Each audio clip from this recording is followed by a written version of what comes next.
నామాలను కూడా కలిగిస్తున్నట్లయితే చిన్న ప్రార్థన చేసుకుని వాక్య భాగాన్ని ధ్యానించుకుందాం.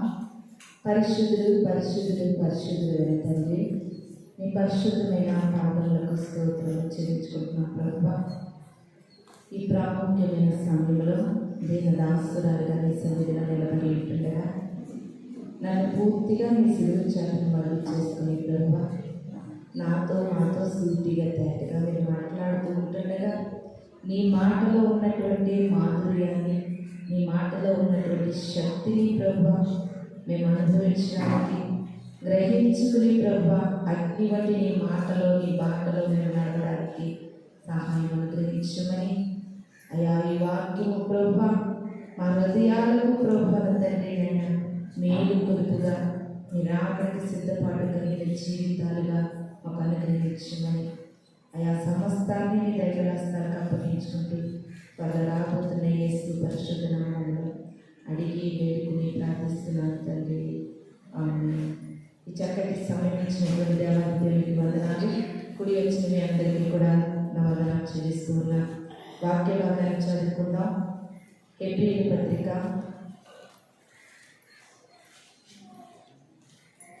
హెబ్రీయులకు రాసినటువంటి పత్రిక 11వ అధ్యాయం 24వ వచనం నుండి చదువుకుందాం. మోషే పెద్దవాడైనప్పుడు విశ్వాసమును బట్టి ఐగుప్తు ధర్మము కంటే క్రీస్తు విషయమైన నింద గొప్ప భాగ్యమని ఎంచుకొని అల్పకాలము పాపభోగము అనుభవించుట కంటే దేవుని ప్రజలతో శ్రమ అనుభవించుట మేలని యోచించి ఫరో కుమార్తె యొక్క కుమారుడని అనిపించుకొనుటకు ఒప్పుకొనలేదు. అతడు ప్రతిఫలముగా కలగబోవు బహుమానమందు దృష్టి ఇచ్చెను. చాలా మనం చదువుకున్నటువంటి ఈ యొక్క వాక్య భాగంలో ఈ యొక్క 11వ అధ్యాయాన్ని విశ్వాసుల జాబితాగా పరిగణించడం జరుగుతుంది. ప్రతి ఒక్కరూ వాక్యంపై దృష్టి పెట్టారు. వాక్యం అనగా ఏంటో తెలుసా? వాక్యం అనగా ఏంటి? ఇక్కడ నేను మాట్లాడితే కాదు, వాక్యం మన మధ్యలోని దేవుని ఆత్మపూర్వకంగా దేవుడు మనతో మాట్లాడుతున్నాడు. అలాంటి శక్తివంతుడు సర్వాధికారి అయిన దేవుని కళ్ళ ముందు నిలబడితే భయముతోనూ ఒలుగుతోనూ మన వాక్యాన్ని వినాలని బైబిల్ గ్రంథం మనకు తెలియజేస్తూ ఉంది. ఈ యొక్క మనం చదువుకున్నటువంటి హెబ్రీయుల పత్రికలో 11వ అధ్యాయంలో ఈ అధ్యాయం అంతటినీ కూడా విశ్వాస వీరులు ఈ అధ్యాయంలో మనకి ఆది కాండం నుండి కనబడుతూ ఉంటారు. అయితే ప్రియమైన దేవుని సంగమా, అందులో ఒక విశ్వాస వీరుడు మోషే గారు. మోషే గారి యొక్క జీవితము మనందరికీ తెలిసినదే. మోషే గారు ఆ కాలంలో ఫరో రాజు బిడ్డల్ని చంపుతూ ఉంటే మోషే గారి యొక్క తల్లి ఒక జమ్ము పెట్టిలో మోషే గారిని దాచింది. అంతేకాదు, ఆ మోషే గారిని ఒక జ్ఞానమైన వాక్యానుసారమైన ప్రార్థన జ్ఞానం కలిగినటువంటి స్త్రీగా ఆ మోషే గారిని ఎవరి చేతికి వెళ్ళేటట్టు చేసింది? ఏ రాజు అయితే బిడ్డలు చంపేరన్నాడో ఆ రాజ్యానికి కుమారుడు వెళ్ళేటట్లుగా చేసింది. ఎందుకంటే దేవుని యొక్క జ్ఞానము చాలా ఆశ్చర్యకరంగా ఉంటారు. మనం ఎన్ని విధాలుగా దాయాలనుకున్న దాయలేము. ప్రభువా ఏం చేయాలని ఆ యొక్క యోకేబేదు ప్రార్థన చేసింది, తల్లి అయిన యోకేబేదు. కాబట్టి మోషే గారు రాజ్యానికి చేరుకున్నాడు. ఏ రాజ్యానికి? ఫరో రాజ్యానికి. ఫరో రాజ్యానికి చేరుకుని ఉంటుండగా మరి రాజ్యంలో చేరుకుని రాజుడిగా బ్రతుకుతుంటే ఎంత వైభోగంగా ఉంటుందో మనకు అందరికీ తెలుసు. అయితే రాజకుమారుడిగా జీవిస్తుంటే తన యొక్క జీవితము ఎంత ఆనందదాయకంగా ఉంటుందో, ఎంత వైభవంగా ఉంటుందో మనకు అందరికీ కూడా తెలుసు. తను దేవుని యొక్క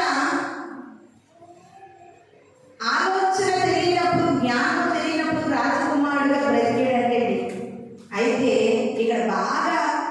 మెన్షన్ చేయబడిన మాట ఏంటంటే మోషే పెద్దవాడైనప్పుడు. ఎప్పుడంటే పెద్దవాడైనప్పుడు ఒక జ్ఞానం వస్తుంది మనిషికి. ఇప్పుడు చిన్న చిన్న పిల్లలు ఉన్నారనుకోండి, వాళ్ళకి జ్ఞానం పొదుపుగా ఉంటుంది. వారు చేస్తుంది ఏంటి, వారు ఏది పట్టుకుంటే ప్రమాదం, ఎక్కడుంటే ప్రమాదం వారికి తెలియదు. అలాగే మోషే గారు కూడా రాజకుమారుడుగా బ్రతుకుతున్నప్పుడు ఈ రాజభోగాలు రాజవైభవమే గొప్పదనుకున్నాడండి. అయితే ఒకనొక దినమని మోషే పెద్దవాడైనప్పుడు ఒక జ్ఞానాన్ని కలిగి ఆలోచిస్తూ ఉన్నాడంట. ఏమనంటే విశ్వాసమును బట్టి ఈ రాజుగా ఉండేటటువంటి ఈ వైభవం కంటే, ఈ ఐగుప్తులో ఉండేటటువంటి ధనం కంటే కూడా నాకు దేవుడు కావాలనే ఆలోచన కలిగి ఉన్నాడంటే. అంతేకాదు, ఆ దేవుడిని నేను అంగీకరించిన తర్వాత ఆ దేవుని నిమిత్తముగా నాకు ఎన్ని నిందలు వచ్చినా అది నాకు మేలు అనుకున్నాడంటే. ఏమనుకున్నాడు? నిందలు మేలు అనుకున్నాడంట. నిజంగా మనిషి అనేవారు ఎవరైనా నిందలు కావాలి అనే మేలు అనుకుంటారా? అనుకోరు. ఎందుకంటే నిందలు మనల్ని కృంగజేస్తాయి, నిందలు మనల్ని బాధపడతాయి. కానీ మోషే గారు విశ్వాసం బట్టి ఆ ధనం వద్దు, క్రీస్తు కావాలి, ఆ యొక్క వైభవం వద్దు, క్రీస్తు విషయమైన నింద భాగ్యమని ఎంచుకున్నారట. ప్రియమైన దేవుని సంగమా, ఇదంతా ఎందుకు ఎంచుకున్నారనేది ఇంకా కింద వచనాల్లో మనకు అర్థమవుతూ ఉంటారు. ఫరో అంటే రాజకుమారుడు అనిపించుకోవడానికి ఒప్పుకోలేదంటండి. ప్రతిఫలముగా ఎందుకు ఆయన ఒప్పుకోలేదంటే కలుగబోవు బహుమానమందు దృష్టి ఉంచాడంట. హల్లెలూయా, హల్లెలూయా. ఏంటి మోషే గారు ఆలోచిస్తున్నటువంటి ఆలోచన? రాజకుమారుడిగా గొప్పగా, ఘనముగా, మర్యాదగా, రంగరంగ వైభవంగా జీవితం వద్దనుకున్నాడు. ఎందుకంటే కలుగబోవు బహుమానం ఉంది. మరలా ఇంకొక మాట అక్కడ రాయబడింది. ఈ యొక్క భోగం అంతా ఏంటంటే అల్పకాలము పాపభోగము. ఈ భోగం ఎప్పటి వరకు ఉంటుంది? ఈ వైభోగం ఎప్పటి వరకు ఉంటుంది? కొద్ది కాలం మట్టుకే. ఇది అల్పకాలము. అంటే కొంచెం కాలానికే నాకు ఈ భోగం ఉంటుంది, ఈ వైభవం ఉంటుంది. దానికంటే ముందుగా శాశ్వతమైన వైభోగము, శాశ్వతమైన ఆనందము, ఇంకా ఈ రాజుగారి యొక్క ఇంటిలో ఉండేటటువంటి ధనం కాదు. యేసు దేవాది దేవుడు అంటున్నాడండి, నీవు కనుక నాకు నచ్చినట్లుగా జీవిస్తే ఆకాశపు వాకిళ్ళు తెరిచేయంటే పట్టజాలటువంటి విస్తారమైన ధననిధులు మనకు కురిపిస్తాడట. ఇంకా ధననిధులు ఫలానా టైంకి అయిపోతాయి, డబ్బులు లేవు, లేకపోతే లాస్ అయిపోలేము, లాస్ట్లో ఉన్నామని ఉండదు. అక్కడ గొప్ప ధననిధులు ఉన్నాయి. పరలోక రాజ్యంలో, పరలోక రాజ్యంలో బంగారుమయమైన పడవు. అందుకని మోషే గారు దేవుని యొక్క చాలా ఉన్నతమైన జ్ఞానంతో ఆలోచించి ఇది వద్దు నాకు, ఈ అల్పకాలం, ఈ కొద్ది కాలం అనుభవించే ఈ బంగారం కాదు, ఈ ధనం కాదు, ఈ ఆస్తి కాదు, ఈ సంపదలు కాదు, ఇవేమి కాదు, నాకు కలుగబోవు బహుమానం ఉంది. హల్లెలూయా. నాకు కలుగబోవు బహుమానం ఉంది. అది ఎప్పటికీ నా దగ్గర నుండి ఎవ్వరు తీలేనటువంటి బహుమానం. ఎవ్వరు కూడా ఆ బహుమానం నుండి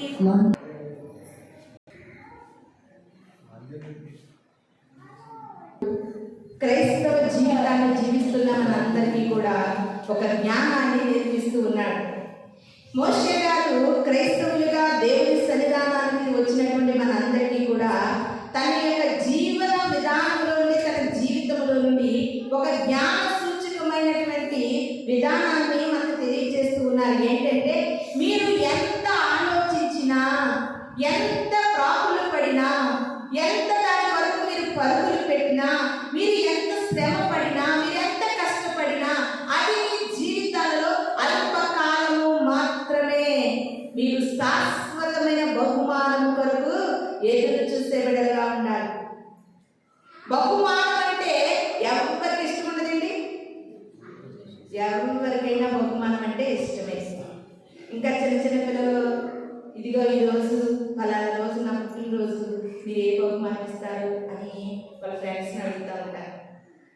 నా పుట్టినరోజు అంటే గిఫ్ట్ అయిపోతుంది, అదో రకమైన సంతోషము, అదో రకమైన ఆశ. బహుమానం అంటే ప్రతి ఒక్కరికి కూడా ఇష్టమే. నీకు ఎవరైనా బహుమానం ఇస్తున్నారంటే వద్దని ఎవరు, ఎందుకంటే బహుమానం అంటే అందరికీ ఇష్టమే. కానీ మోషే గారు అంటున్నారు, ఈ లోకానుసారమైన బహుమానాలు ఎన్ని తెచ్చినా నాకు వద్దు, నాకు ఒక బహుమానం కొరకు నేను ఎదురు చూస్తున్నాను, కలుగబో బహుమానం నాకు ఉంది, ఆ బహుమానమే నాకు కావాలి. లోకానుసారమైన బహుమానాలు నాకేమి వద్దు. మన యొక్క తెలుగు రాష్ట్రాల్లో, తెలంగాణ, ఆంధ్ర రాష్ట్రాల్లో పేరు ప్రఖ్యాతి పొందినటువంటి ఒక వైద్యుడు ఉన్నారంటే ఆయన గుండెకు స్పెషలిస్ట్ అనమాట. ఆయన హార్ట్ స్పెషలిస్ట్. గుండెకు సంబంధించి ఆయన చేసినటువంటి ప్రతి ఒక్క ట్రీట్మెంట్, ఆపరేషన్లు అన్నీ కూడా సక్సెస్ అయ్యాయండి. అందుకని వైద్యులందరూ కలిపి ఆ యొక్క వైద్యుడిని గొప్ప వ్యక్తిగా ఈ యొక్క రాష్ట్రాలన్నీ కూడా పరిగణించి ఈయనకి ఒక మంచి అవార్డులు ఇవ్వాలని అనుకున్నారండి. ఎందుకంటే ఈ యొక్క ప్రపంచంలో మనం జీవించే జీవితంలో కొన్ని మంచి పనులను బట్టి కొన్ని అవార్డులు ఇస్తూ ఉంటారు. ఎక్కువగా అవార్డులు అనబోదికి మనకు ఎవరు గుర్తొస్తారంటే సినీ యాక్టర్స్ గుర్తొస్తూ ఉంటారు. వారు హిట్ అయిన సినిమాలకి, వారు చేసిన సినిమాలకి అవార్డులు ఇస్తుంటారు కదా. అదేవిధంగా మనకు అందరికీ తెలిసినటువంటి మదర్ తెరెసా గారు, ఆవిడ కుష్ఠరోగుల మధ్యలో, ముసలి వారి మధ్యలో, అంగవైకల్యం కలిగిన వారి మధ్యలో తన జీవితాన్ని త్యాగం చేస్తే ప్రభుత్వం గుర్తించి ఆవిడకి ఏ అవార్డు ఇచ్చింది? చదువుకున్న పిల్లలు చెప్పాలి, పద్మభూషణ్ అవార్డు ఇచ్చింది మదర్ తెరెసా.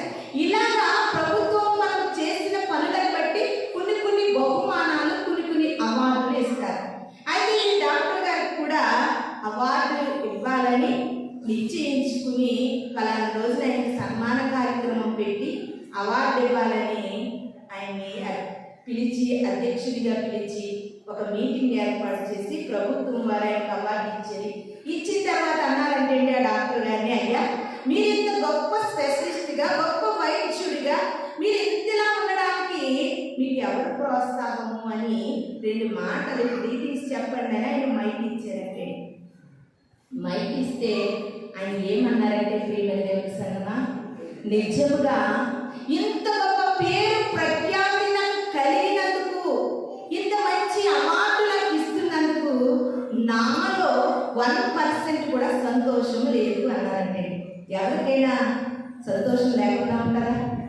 అలా అంటే అందరూ కూడా షాక్ అయ్యారట. అప్పుడు ఆయన అంటున్నారట, గుండెకు వైద్యం చేస్తూ గుండె డాక్టర్గా నన్ను ఇంత పేరు ప్రఖ్యాతులు కలిగిన వారిగా చేశారు, కానీ నేను ఈ డాక్టర్ అవ్వడానికి, ఇన్ని వైద్యాలు నేను చేయడానికి, ప్రతి వైద్యాన్ని నేను సక్సెస్ అవ్వడానికి గల కారణం ఏంటంటే గుండెను అమర్చిన దేవుడు నాకు తోడుగా ఉన్నాడు. హల్లెలూయా, హల్లెలూయా.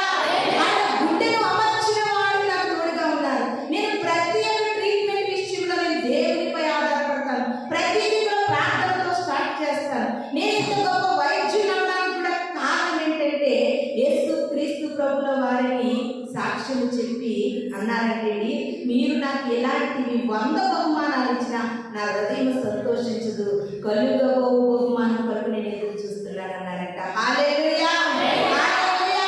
ఎన్ని బహుమానాలు ఇచ్చినప్పటికీ కూడా మనం కళ్ళు మూసి సమాధిలోకి వెళ్ళిపోయిన తర్వాత మన బహుమానాలు కబోర్డు వరకునే పరిమితమవుతాయి. ప్రియమైన దేవుని సంగమా, అందుకే నాకు ఒక పాట చాలా బాగా నచ్చుతుంది.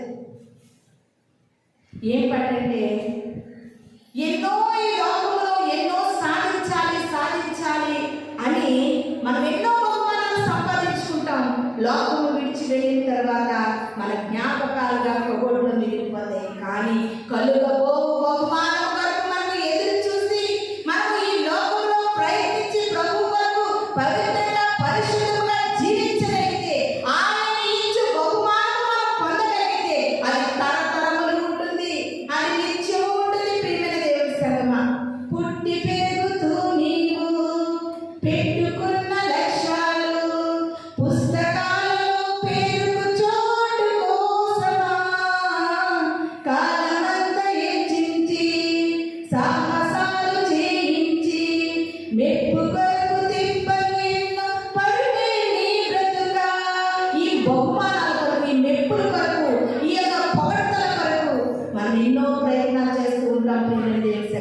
ఇవన్నీ పుస్తకంలో ఒక పేరు మాత్రమే, ఇవన్నీ కబోర్డ్లో ఒక గుర్తుకు మాత్రమే. అందుకని మోషే గారు ఆత్మ జ్ఞానంగా ఆలోచించి అంటున్నారు, ఫలానా రోజునే నేను ఈ యొక్క ఫరో రాజు ఇంటిలో వైభవంగా బ్రతికేదాన్ని చనిపోతే ఆ రాజు యొక్క విగ్రహాలు పిరమిడ్స్ అంటారు. ఇంకా ఈజిప్ట్ దేశంలో రాజుల యొక్క విగ్రహాలు పిరమిడ్స్ గా మనకి కనబడుతున్నాయి. ఇంకా ఈజిప్ట్ దేశపు ప్రజలు ఎన్నో కొన్ని వేల ఖర్చు పెట్టి వేల ఖర్చుల్లో ఆ యొక్క రాజు యొక్క శవాలను మంచి మంచి కాస్ట్లీ యొక్క స్ప్రేతో ఇంకా భద్రం చేసి ఉంచేటట్టే. చాలా మంది చూసిన ఆ ఇశ్రాయేలీల దేశం వెళ్ళినప్పుడు అవన్నీ చూసి వచ్చిన వారు చెప్తున్నారు, ఎంత భద్రం చేసినా ఎన్ని చేసినా లోకము అంతమైనప్పుడు అన్నీ అంతమైపోతాయి. అందుకని మోషే గారు అన్నారు, ఒక రాజుగా ఒక విగ్రహము నాకు వేస్తారేమో, నేను ఐగుప్తు రాజునని ఒక విగ్రహము ఆ ఈజిప్ట్ దేశంలో నా విగ్రహాన్ని ఉంచుతారేమో అని ఆ లోకమంతా విగ్రహం కూడా ఉండిపోతుంది. అందుకని నాకు అల్పకాల పాపభోగము వద్దు, నాకు కలుగబోయే బహుమానము కావాలి అని మోషే గారు ఒక తీర్మానం చేసుకున్నారు. ప్రియమైన దేవుని సంగమా, ఈ యొక్క సమయంలో మోషే గారు మనతో మాట్లాడుతున్నారు. ఈ లోకం కొరకు, లోక ఆశల కొరకు, లోకం మెప్పుల కొరకు తిప్పలు పడుతున్నావా? నాకు మంచి పేరు రావాలని ఆశపడుతున్నావా? నాకు మంచి బహుమానం ఈ లోకంలో కావాలని ఆశపడుతున్నావా? ఆశపడితే ప్రియమైన దేవుని సంగమా, మోషే గారిని బట్టి మనం ఒక గుణపాఠాన్ని నేర్చుకోవాలి. కలుగబో బహుమానం వరకు మనము ఎదురు చూసే విడుదల ఉండాలి. అందుకని యెషయా భక్తులకు మాట తెలియజేస్తూ ఉన్నాడు. యెషయా గ్రంథము 40వ అధ్యాయం 10వ వచనంలో యెషయా గారు తెలియజేస్తున్నటువంటి మాట ప్రభు యెషయా గారిని తెలియజేస్తున్నారు. చూద్దామండి. యెషయా గ్రంథము 40వ అధ్యాయం 10వ వచనంలో ఇదిగో తన బాహువే తన పక్షమున ఏడ్చుండగా ప్రభువుకు యెహోవా తానే శక్తి సంపన్నుడై వచ్చును. ఆయన ఇచ్చు బహుమానము ఆయన యొద్దనున్నది. హల్లెలూయా, హల్లెలూయా. ప్రభువుకు యెహోవా శక్తి సంపన్నుడై ఆయన ఇచ్చే బహుమానం ఎవరి దగ్గర ఉందంటండి? ఆయన దగ్గర ఉంది. మరి ఆయన ఇచ్చే బహుమానం ఆయన దగ్గర ఉంటే అది మనం ఎప్పుడు పొందుకుంటాం? ఆయన దగ్గరికి వెళ్ళినప్పుడు పొందుకుంటాం. ఆయన దగ్గరికి వెళ్ళినప్పుడు మనం ఆయన ఇచ్చే బహుమానాన్ని మనము పొందుకుంటాం. మరి ఆయన దగ్గరికి వెళ్ళగలిగేటటువంటి సిద్ధపాటు మనకుందా? పరిశుద్ధత మనకుందా? పరిశుద్ధత లేకుండా దేవుని ఎదురు చేరడము అసాధ్యము. అక్కడ అందరూ పరిశుద్ధులు మాత్రమే ఉంటారు. పరిశుద్ధులు ఉండే చోటు విజయప్రసాద్ రెడ్డి గారు రాసిన పాట ఉంటుంది, అపవిత్రులు పోకూడని మార్గము పరిశుద్ధులకే ఆ మార్గం అనే మాట ఉంటుంది. అలాంటి పరిశుద్ధ స్థలానికి చేరగలిగితేనే నువ్వు ఆ బహుమానాన్ని పొందుకోగలుగుతావు. ఈ లోకంలో మనం ఎన్ని బహుమానాలు పొందుకున్నప్పటికీ కూడా అది వ్యర్థము. ప్రియమైన దేవుని సంగమా, ఆయన ఇచ్చే బహుమానము ఆయన దగ్గర ఉంది. ఇది నాని ఆ బహుమానం పొందుకోవడానికి మనం ప్రయత్నించాలి.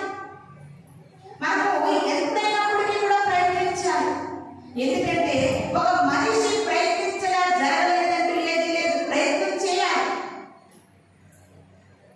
దేవుని కొరకు ఎలా నడవాలి, ఎలా బ్రతకాలి, ఎలా జీవించాలి, ఎలా ప్రార్థన చేయాలి, నేను ఏ రీతిగా పరిశుద్ధపరచుకోవాలి, పవిత్రపరచుకోవాలి అనేటటువంటి మనము ఆశ కలిగి దేవుని కొరకు బ్రతకగలిగితేనే మనం ఆ బహుమానాన్ని పొందుకోగలుగుతాం. సామెతల గ్రంథము 11వ అధ్యాయం 18వ వచనంలో సొలొమోను గారు ఒక చక్కని మాట తెలియజేస్తూ ఉన్నారు.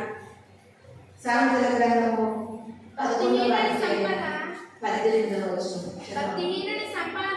భక్తిహీనుని సంపాదన వానిని మోసము చేయును. నీతిని విత్తువాడు శాశ్వతమైన బహుమానము పొందును. హల్లెలూయా, హల్లెలూయా. అందుకే మోషే గారు ఆ యొక్క ఫరో రాజు ఇంటిలో జీవించుట కంటే క్రీస్తు కొరకు నీతిగా బ్రతకాలని ఎంచుకున్నారు. ఎందుకంటే నీతిని నువ్వు విత్తగలిగితే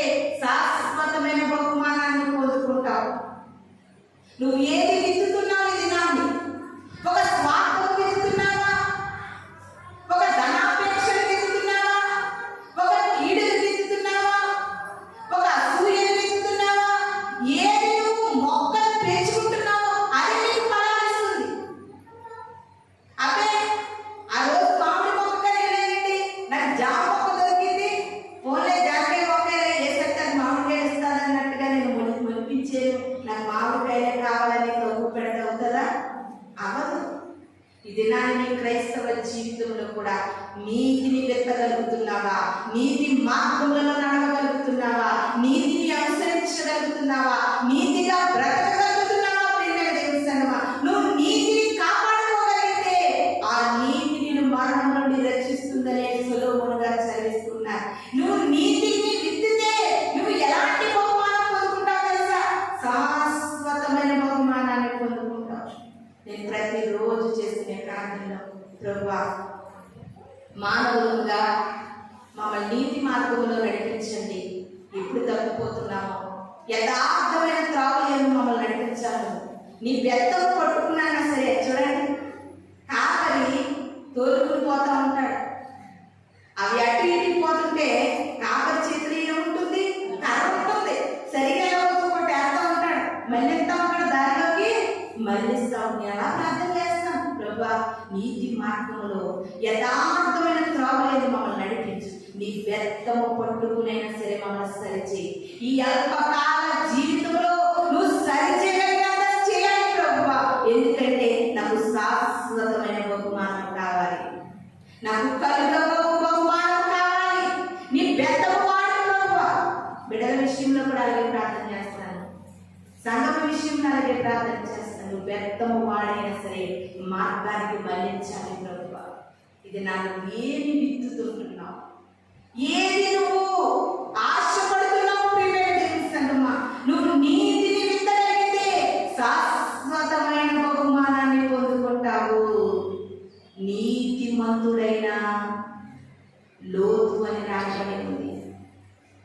అపవిత్రమైన ఆ యొక్క సొదొమ గొమొర్రా పట్టణంలో లోతు తన నీతిని కాపాడుకున్నాడు. ప్రియమైన దేవుని సంగమా, ఇది నాకు నీతిగా బ్రతకాలి. ఎక్కడుంది నీతి? నీతిని కాపాడుకోవడానికి ప్రయత్నించు. అప్పుడు మనం శాశ్వతమైన బహుమానాన్ని పొందుకుంటాం. అందుకనే దానియేలు గారు ఒక మాట తెలియజేస్తూ ఉన్నారు. దానియేలు గ్రంథము 5వ అధ్యాయము 17వ వచనం. దానియేలు గ్రంథము 5వ అధ్యాయము 17వ వచనం. అందుకు దానియేలు ఇట్లనెను, నీ దానమును నీ యొద్ద ఉంచుకో, నీ బహుమానములు మరి ఎవరికైనా ఇచ్చి, అయితే నేను ఈ ప్రార్థన చదివి దాని భావమును రాజునకు తెలియజెప్పెదను. హల్లెలూయా, హల్లెలూయా. రాజుగారు పడుకున్నప్పుడు, రాజుగారు నిద్రపోతూ ఉన్నప్పుడు ఒక చెయ్యి వచ్చి మెనే టేకెల్ ఫాసిస్ అనేటటువంటి మాట రాసిపోయిందంట. ఆ మాటకి అర్థం ఎవరు చెప్పట్లేదంట. ఎంతో మంది శాస్త్రజ్ఞులు, మంత్రజ్ఞులు, గాడి కలిగిన వారు ఎంత వచ్చినా చెప్పలేదంట. రాజుగారు అన్నారు, ఈ మాటకి అర్థం ఎవరు చెప్తారు? నేను ఎన్నో బహుమానాలు ఇస్తానంటున్నారు. ఏమిస్తానంటండి? ఎన్నో బహుమానాలు. అంతేకాదంటండి, దానములు ఇస్తానన్నాడట. ఎవరు చెప్పలేదు. దానియేలు గారు ప్రభు పేర ముందుకు వచ్చి ఆయన అర్థం చెప్పే ముందు దానియేలు గారు ఒక మాట మాట్లాడుతున్నారు. ఏంటో తెలుసా? నీ దానములు నీ దగ్గర ఉంచుకో, నీ బహుమానం ఎవరికైనా ఇచ్చేసుకో. నీ బహుమానంలో వరకు, నీ దానం వరకు నేను ఇక్కడ రాలేదు. నా ప్రభు బయలుపరిస్తే నేను ఇక్కడికి వచ్చాను. నా ప్రభు బయలుపరిస్తే నేను ఇక్కడికి వచ్చాను. నీ దానములు ఆశపడి రాలేదు, నీ బహుమానాన్ని నేను ఆశపడలేదు. ఎంత గొప్ప మాట దానియేలు గారు, ఎంత గొప్ప మాట తెలియజేస్తున్నారు. ఈ దినాన్ని అనేక మంది సేవకులుగా జీవిస్తున్న వారు ఎందుకు ప్రభు పని చేయడానికి ముందుకు వచ్చు? దానముల కోసమా, బహుమానముల కోసమా? ఏది ఆశపడుతూ సేవ చేస్తున్నావు? ప్రియమైన దేవుని సంగమా, ఈ దినాన్ని దానియేలు గారు మన కళ్ళు తెరిపిస్తూ ఉన్నారండి. దానియేలు గారు మనకి మరొక మేలు కలుగునిస్తూ ఉన్నారు. ఆశించి దేవుని పని చేయకు, ఆశపడి దేవుని దగ్గరికి రాకు. ఏదో కలుగుతుంది, మెప్పు కలుగుతుంది, బహుమానములు కలుగుతున్నాయని నువ్వు సేవ మాత్రం చేయొద్దు. ఎందుకంటే సంఘం కంటే ప్రాముఖ్యంగా సేవకులు కలుగబో బహుమానాలు ఎదురు చూసేవారిగా ఉండాలి. ఇది అల్పకాల బహుమానాలు, ఇవి శాశ్వతంగా ఉండవు.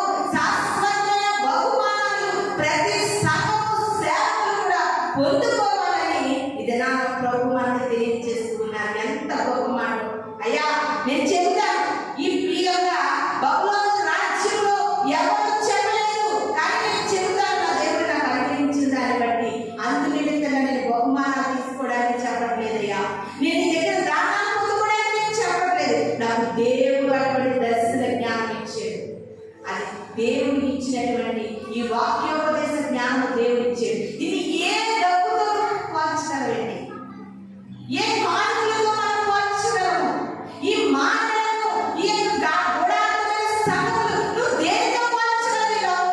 దేనితోని పోల్చలేవు సుమా.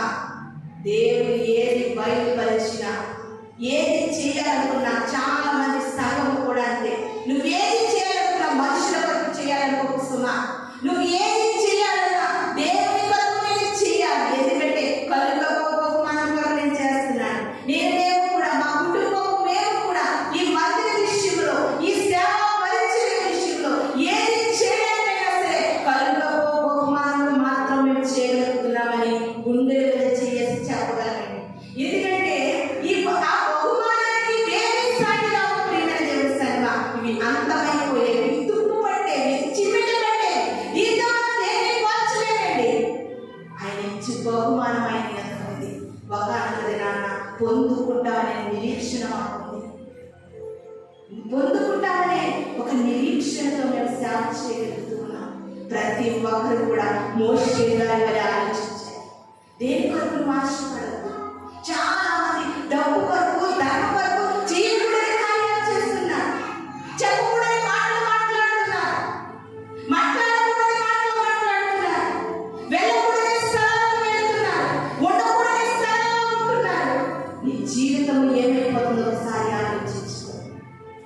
దేవుని ఎంతమంది శాశ్వతమైన బహుమానం దానియేలు గారు అది గ్రహించే వెళ్ళవయ్యా, నువ్వు బహుళ దేశానికి రాజు అయితే కావచ్చు, రాజులకు రాజులకు బహుమానం ఇస్తాడు. ఎంత సంతోషం.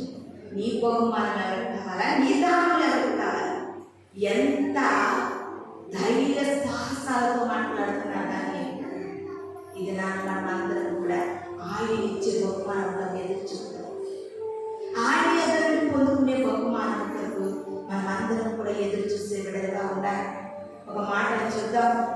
యెషయా గ్రంథము 62వ అధ్యాయము 11వ వచనం చదువుకుందామండి. యెషయా గ్రంథము 62వ అధ్యాయము 11వ వచనం. ఆలకించుడి భూదిగంతముల వరకు యెహోవా సమాచారాన్ని ప్రకటించుడి. ఇదిగో రక్షణ నీ యొద్దకు వచ్చినది. ఇదిగో ఆయన ఇచ్చు బహుమానము ఆయన యొద్దనే ఉన్నది. హల్లెలూయా, హల్లెలూయా.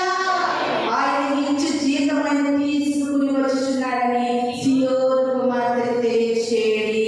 హల్లెలూయా, హల్లెలూయా. ఎంత చక్కటి మాట ప్రియమైన దేవుని సంగమా. యెహోవా సమాచారాన్ని ప్రకటించుడి. ఈ దినాన్ని యెహోవా సమాచారం ప్రకటిస్తూ ఉన్నాడు. సియోను కుమార్తెలారా, దేవుని కొరకు జీవించాలని ఈ దినాన యెహోవా సమాచారాన్ని ప్రకటిస్తూ ఉన్నావు. నువ్వు ఏ బహుమానం వరకు పొరపాటున నీతి తప్పదు, యథార్థత తప్పదు.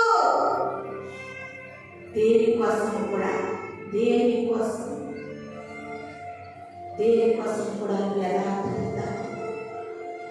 ఎందుకంటే ఆయన ఇచ్చి బహుమానాన్ని పట్టుకుని వస్తున్నాడు.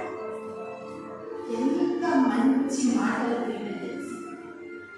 ఇది నాన్ని సియోను కుమార్తెలారా ఆలోచించేయండి. సమాచారం ప్రకటిస్తున్నాడు. నీకే బహుమానం కావాలి? ఆయన ఇచ్చే బహుమానంలో ఎంతో ఆనందం ఉంది, ఎంతో సంతోషం ఉంది. నువ్వు ఈ లోకంలో ఎన్నో ఈ మాట విషయాల్లో సంతోషం అనుకుంటావు. దానికి మించిన సంతోషం అనుభవిస్తావు. ఒక్కసారి దేవుని బహుమానం కొరకు నీతిగా బ్రతకడం ప్రారంభించు. నీతిని అనుసరించే విధంగా మనం ఉండాలని వాక్యం మనకు తెలియజేస్తూ ఉంది. మొదటి కొరింథీయులకు రాసిన పత్రిక 9వ అధ్యాయము 24వ వచనాన్ని చదువుకుందాం. మొదటి కొరింథీయులకు రాసిన పత్రిక 9వ అధ్యాయము 24వ వచనము. పరిగెత్తు వారందరూ పరిగెత్తుదురు గాని ఒక్కడే బహుమానం పొందుమని మీకు తెలియదా? అటువలే మీరు బహుమానం పొందినట్లుగా పరుగెత్తుడి. హల్లెలూయా. పరుగెత్తునందు ఒక రన్నింగ్ రేస్ పెట్టారనుకోండి, ఎంతమంది పాల్గొంటారు? వాళ్ళు ఎన్ని లైన్లు పెడితే ఒక 6 లైన్లు ఉంటే 6 పాల్గొంటారు. 6కి బహుమానం అందుతారా?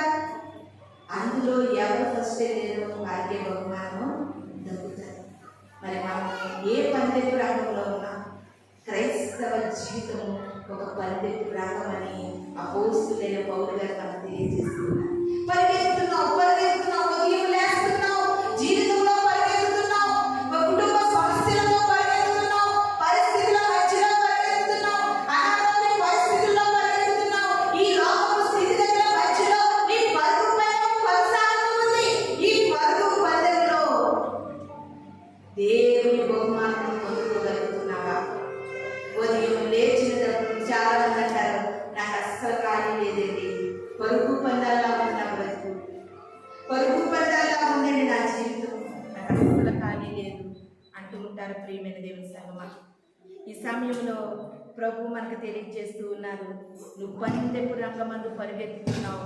క్రైస్తవ జీవితానికి పందెపు రంగము మన భక్తి, మన విశ్వాసము, మన నీతి, మన యథార్థత. ఈ పందెపు రంగంలో నువ్వు పరలోక రాజ్యానికి చేరుకుంటే నీకు బహుమానము. చాలా మంది పందెపు రంగంలో పరిగెత్తలేక మధ్యలో పడిపోయేవారు కొంతమంది, సమస్యలు పడిపోయేవారు కొంతమంది, పరిగెత్తలేక ఆగిపోయేవారు కొంతమంది. ఆగిపోవద్దు. నీ జీవితంలో ఎన్ని పరిస్థితులు నేను ఎదురాడుతున్నప్పుడు నేను ఆగిపోవద్దు. సాగిపో ప్రియమైన దేవుని. ఆగిపోవాలని ప్రయత్నించిన వారే ఆత్మహత్యలు చేసుకుంటున్నవారు. ఎన్ని కష్టాలు ఎదురైనప్పటికీ కూడా నువ్వు పరుగు పందెంలో ఏ మాత్రం కూడా ఆగిపోవద్దు. ఎన్ని స్థితిగతులు నీవు వెనకాడినప్పటికీ కూడా నువ్వు ఆగిపోవద్దు. నీ సాగేదము యేసులో నా జీవిత కాలం అంతా మోషే వలె సాగాలి, స్టెఫెను వలె సాగాలి, పౌలు వలె సాగాలి. ఉంటుంది జీవితము మనకి చాలా బాధాకరంగా ఉంటుంది. ప్రియమైన దేవుని సంగమా, చాలా సార్లు దేవుని ప్రేమని మనుషుల యొక్క క్రియలను చూస్తే అనిపిస్తుంది, రాకుడు వస్తే బాగుంది అనిపిస్తుంది. ఒక్కొక్కసారి నాకు చాలా విసుగనిపిస్తుంది. అయినప్పటికీ కూడా పందెపు రంగంలో మనం ఓర్పు సహనాన్ని మాత్రము విడిచిపెట్టకూడదు. అందుకే హెబ్రీ గ్రంథకర్త తెలియజేస్తున్నాడు. హెబ్రీల పత్రిక 10వ అధ్యాయం 35వ వచనంలో అపోస్తలుడైన పౌలు గారు హెబ్రీల రాసిన పత్రికలో ఒక మాట తెలియజేస్తున్నారు. కాబట్టి నీ ధైర్యం విడిచిపెట్టకుడి, దానికి ప్రతిఫలముగా గొప్ప బహుమానం కలుగును. మీరు దేవుని చిత్తమును నెరవేర్చిన వారై వాగ్దానము పొందు నిమిత్తము మీకు ఓరిమి అవసరమైనది. అందరూ రెండు చేతులు పైకెత్తుదాం. దేవుని స్తోత్రం. జాగ్రత్త సుమా, వాక్యం తెలియజేస్తూ ఉంది, ధైర్యాన్ని విడిచిపెట్టకు. పరుగు పందెంలో ఓడిపోతున్నానని ధైర్యాన్ని విడిచిపెట్టకు. మరలా ప్రయత్నించు. ఓడిపోయినా మరలా ప్రయత్నిద్దాం, మరలా ప్రయత్నిద్దాం. మనము ఏ మాత్రం కూడా ధైర్యాన్ని విడిచిపెట్టద్దు. ఎందుకంటే దేవుని చిత్తాన్ని నెరవేర్చిన వారంగా ఆయన వాగ్దానం పొందు నిమిత్తము మనకి ఓర్పు చాలా ముఖ్యమైనది. ఓర్పుని కలిగి జీవితం.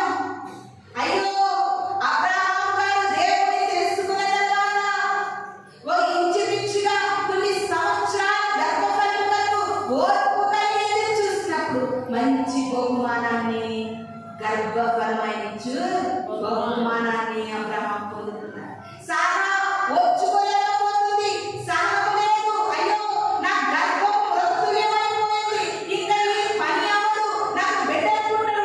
ఒక గుడ్రాలుగానే నేను సమాధిలోకి వెళ్ళిపోవాలా? అబ్రహాం ఉన్నారమ్మా, సారా ఉంది, ఆవిడ గుడ్రాలు. ఈ పేరు నేను పోయాలా? నేను చనిపోయినా ఈ పేరు నాకు ఉండాలి. నా పేరు ఈ పేరు కాదు ప్రభువా. సంతు లేని దానిని ఎల్లాగా చేయగలిగిన దేవుడు. సారా ఓర్పు కలిగి పరిగెత్తింది. అబ్రహాము గారు ఓర్పు కలిగి పరిగెత్తే. యోసేపు గారు నాకు ఒక మంచి కళ దర్శనమిచ్చావు. ఇన్ని కష్టాల మధ్యలో, చెరసాల మధ్యలో, తెలియని ప్రాంతంలో, దేశంలో నా వారు ఎవరు లేక ఒంటరిగా ఏడ్చుతున్నాను నేను. అయినా ఓర్పు వదలలేదు యోసేపు గారు. ఆ తెలియని దేశంలో వేకువ చుక్క వలె మహారాజుగా దేవుడు నిలబెట్టాడు. ఈ లోకంలో నీ జీవిత విషయంలో ఓర్పు అనేది మాత్రం తప్పిపోవద్దు. పందెప్పుడు రంగమని నువ్వు ఎప్పుడు కూడా నువ్వు తప్పిపోవద్దండి. ఎన్నిసార్లు ఓడిపోతావో, ఓడిపోయినప్పటికీ కూడా మనల్ని నడిపించే దేవుడికి నిజంగా చాలా ఆశ్చర్యకరంగా ఉంటాయి దేవుని యొక్క కార్యం. ఆయన పందెపు రంగంలో మనం ఓర్పు కలిగి ఉన్నాం. శ్రమలు, శోధనలు, ఇరుకులు, ఇబ్బందులు, కష్టాలు, నష్టాలు, అగ్నిగుండాలు, షడ్డలు, మేజులు, అగ్నిగుండాలు ఎదురైనా ఓర్పు వారిని అగ్నివాసన నాటకుండా చేసింది.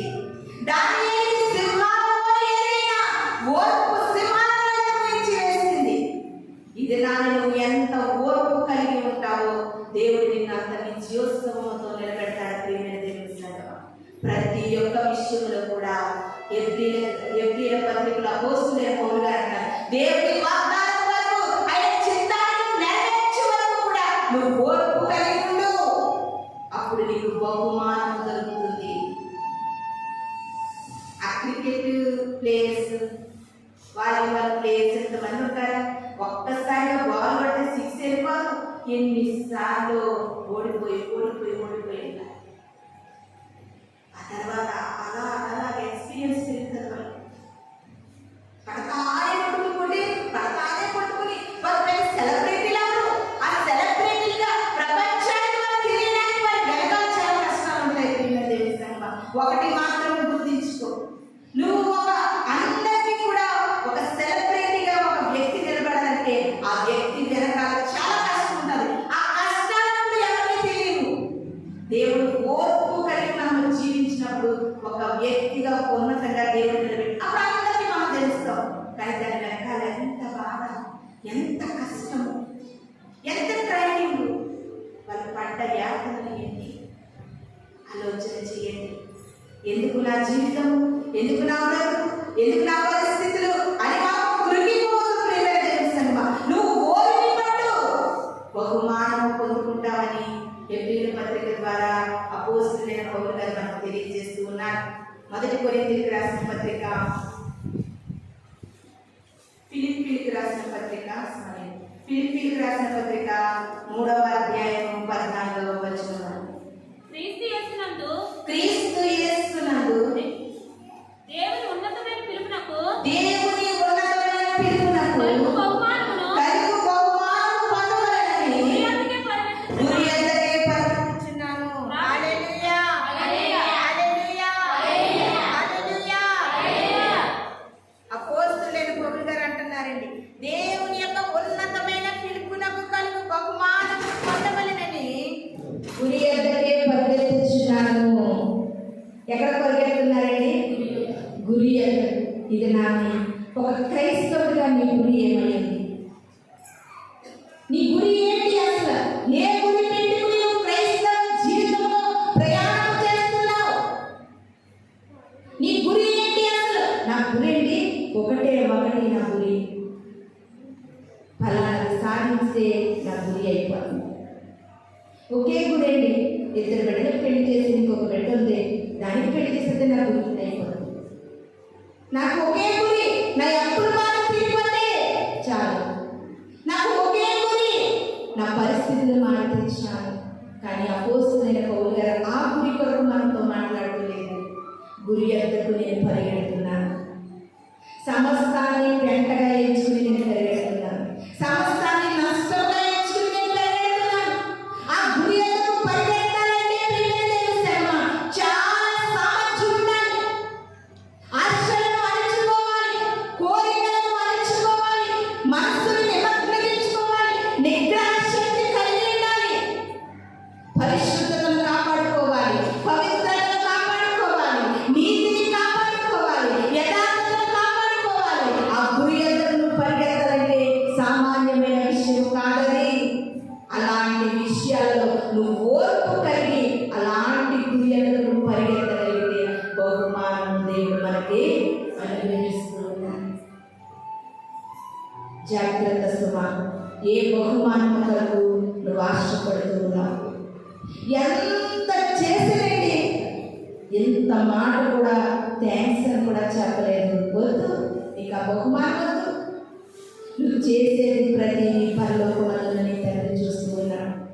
ఈ లోకంలో మెప్పుల కోసము లేకపోతే గొప్పల కోసము మనము క్రైస్తవ జీవితాన్ని జీవించకూడదు. ప్రియమైన దేవుని సంగమా, ప్రభు యొక్క బహుమానం కొరకు మనం అందరం కూడా ఎదురు చూసే బిడ్డలుగా ఉండాలని మీకు అందరికీ కూడా తెలియజేస్తూ ఉన్నాను.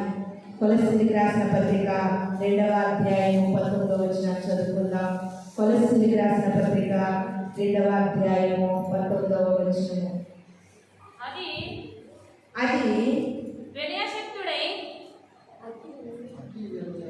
వినయాశక్తుడై దేవదూతారాధన తీర్చగలిగి తాను చూచిన వాటిని గురించి గొప్పగా చెప్పుకుంటూ తన శరీర సంబంధమైన మనసులను ఓరకు ఒప్పుకొనుచు శిరస్సును హత్తుకునే వాడెవడో నీ బహుమానమును అపహరించనీయకుడి. ఎందుకంటే మనం ప్రభు కొరకు బ్రతకాలన్నప్పుడు మనకు బహుమానం కొరకు మన క్రైస్తవ విశ్వాస జీవితంలో పరుగులెడుతున్నప్పుడు వెంటనే అపవాది మన బహుమానాన్ని అపహరించడానికి చూస్తాడు. చాలే, నువ్వు చేసిన భక్తి చాలే, ఇలా అయితే లోకంలో ఎలా బ్రతికేద్దాం అనుకుంటున్నావు? ఇంత పవిత్రంగా ఉండాలంటే లోకంలో కుదురుతుందా? ఇంత పరిశుద్ధంగా ఉండాలంటే కుదురుతుందా? ఇంత ధైర్యంగా ఉండాలంటే కుదురుతుందా? ఇలా అయితే నువ్వు లోకంలో బ్రతకలేవు అని నువ్వు గురి అంతకు బహుమానం వరకు పరిగెడుతూ ఉంటే అపవాది నీలో అనేక రకమైన ఆలోచనలు కలిగిస్తాడు. ఏదో విధంగా నీ బహుమానాన్ని వాడు దొంగిలించడానికి. ప్రియమైన దేవుని సంగమా, ఎప్పుడు కూడా విశ్వాసానికి కర్త అయిన దేవుని వైపు చూడు, అపోస్తలుల వైపు చూడు. వారు బ్రతకగలిగారు, నువ్వు ఎందుకు బ్రతకలేకపోతున్నావు? వారు శరీర రక్త మాంసాలతో ఉన్నవారే, వారికి కోరికలు ఉన్నాయి, వారికి ఆశలు ఉన్నాయి, అయినా వారు వాటిని నిగ్రహించుకోగలిగారు. ఒక క్రైస్తవునిగా నువ్వు ఎందుకు నిగ్రహించుకోలేకపోతున్నావు? నీ చూపులను, నీ ఆలోచనలను, నీ తలంపులను, నీ శరీర కోరికలను నువ్వెందుకు నిగ్రహించుకోలేకపోతున్నావు? వారు నీలా రక్త మాంసాలు కలిగిన వారే, వారు నీలా తిరిగిన వారే, వారు నీలా ఉన్నవారే. వారందరూ కూడా శరీరేచ్ఛలను విడిచేది. ప్రియమైన దేవుని సంగమా, నువ్వెందుకు గెలవలేకపోతున్నావు? అపోస్తలుల వలె మనం ఎందుకు బ్రతకలేకపోతున్నాం? అలా బ్రతకగలిగితేనే బహుమానం పొందుకోగలుగుతాం. ఆ యొక్క పరుగు పందాలన్నా ఒక ఏ గేమ్ ఆడేవాళ్ళన్నా సరే పురుగుని తినమంటారు, పురుగుని తినొద్దంటారు. మీరు ఇలా ఉన్నారు, డైట్ ప్లాన్ కూడా ఇస్తారు వారికి. అలా డైట్ ప్లాన్లో వారు ఉంటేనే వారు విజయాలు సాధించగలరు. ఈ దినాన ఆత్మీయతలో కూడా నీకు కొన్ని డైట్లు ఉండాలి. నీ చూపులు, నీ ఆలోచన తలపుల్లో కొన్ని నువ్వు పరిమితి కలిగి ఉండాలి. అప్పుడే నువ్వు బహుమానం పొందుకోగలుగుతావు. ఈ దినాన్ని ప్రభు అంటా ఉన్నారు, అన్ని విషయంలో చాలా జాగ్రత్తగా ఉండాలి. మోషే గారి బహుమానాన్ని కాలదనేసాడు. లోకంలో ఉండే అల్పకాలపు బహుమానాలను వద్దండి, చిన్న బహుమానాలు మాకు వద్దండి, పెద్ద బహుమానం కావాలంటారు. నిజంగా దేవుడిచ్చి బహుమానాన్ని వర్ణించలేము. ప్రియమైన దేవుని సంగమా, దానియేలు అంటున్నారు, దానియేలు గారికి రాజు ఇచ్చే బహుమానాలు ఎంతటి స్థితిలో ఉంటాయో ఒకసారి ఆలోచన చేయండి. ఉన్నతమైన బహుమానాలు వద్దు బాబు, ఎవరికైనా ఇచ్చేసుకో. నాకొంది ఒక బహుమానం, కలుగు బహుమానం కొరకు నేను ఎదురు చూస్తున్నాను. మోషే గారి బహుమానం కొరకు ఎదురు చూస్తున్నాను. దానియేలు గారి బహుమానం కొరకు ఎదురు చూస్తున్నారు. పౌలు గారి బహుమానం కొరకు ఎదురు చూస్తున్నారు. ఈ దినాన్ని ఈ క్రైస్తవ జీవితం అంటే ఏం అర్థమవుతుంది? ఏ బహుమానం కొరకు మనం ఎదురు చూడగలుగుతూ ఉన్నాం? లాస్ట్ ఒక మాట చూసుకుని మనం ముగించుకుందాం. యూదా పత్రిక 1వ అధ్యాయము 11వ వచనము. యూదా పత్రిక 1వ అధ్యాయము 11వ వచనము. అయ్యో వారికి శ్రమ, వారు కయ్యేను నడిచిన మార్గములందు నడిచిరి, బహుమానం పొందవలెనని బిలాము నడిచిన తప్పు త్రోవలో ఆతురముగా పరిగెత్తిరి, పోరాటం చేసినట్లు తిరస్కారం చేసి నశించిరి. హల్లెలూయా, హల్లెలూయా.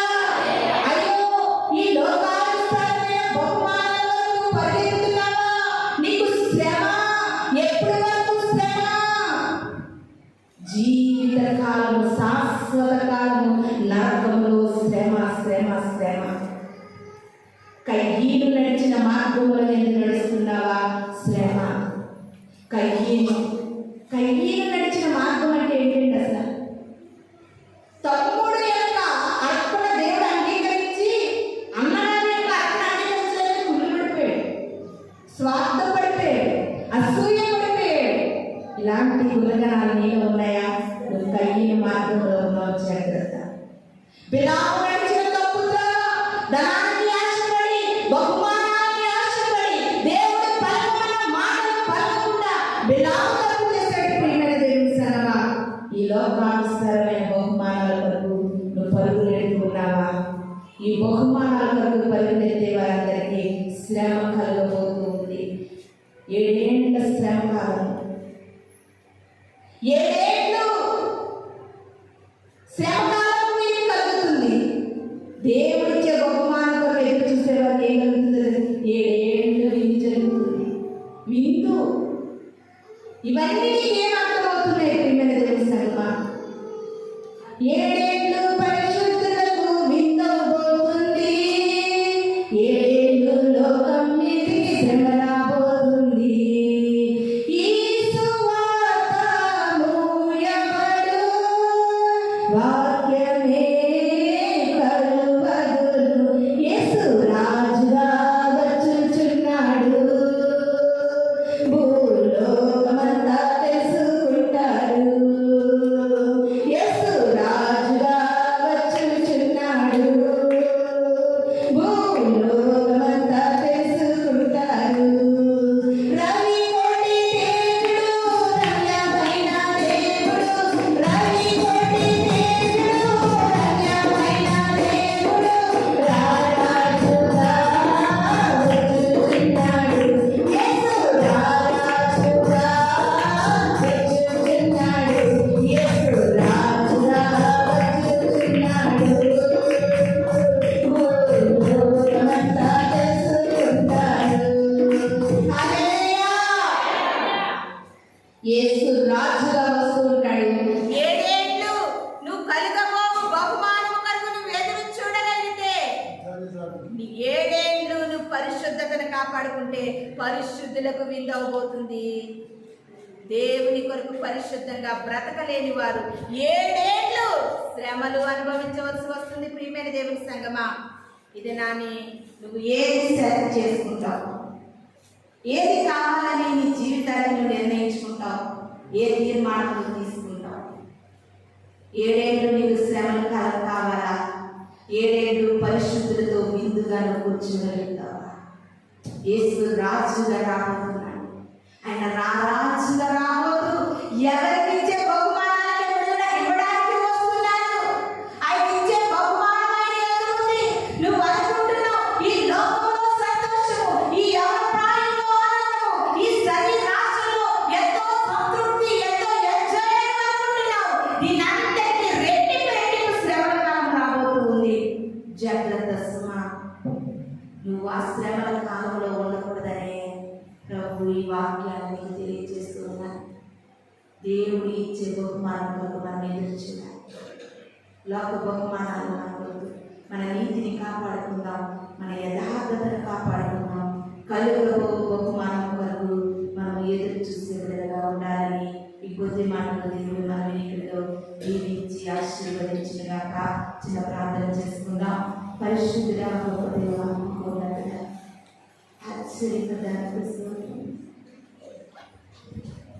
7 ఏళ్ళు పరిశుద్ధుల విందు కాలంలో క్రైస్తవులుగా మేము ప్రభువా నీ విందు కాలంలో మేము పాలు పొందడానికి సహాయం ఇంట్లో లోకములో లోకాశలతో, లోక కోరికలతో, శరీరేచ్ఛలతో ప్రభువా శ్రమల కాలం వరకు విడుంటే ప్రభువా దయతో క్షమించి వారిని విడిపించి ప్రభువా కలుగబో బహుమానం కొరకు లోకమును పెండగా ఎంచుకుని వాక్యాన్ని ప్రతి విడికి దయచేయమని, వినవాక్యము ప్రతి హృదయంలో నీరు నింపనిచ్చేయమని వాళ్ళ రాబోతున్న యేసు పరిశుద్ధుడు నామములో అడిగి వేడుకొని ప్రార్థిస్తున్నాము తండ్రి.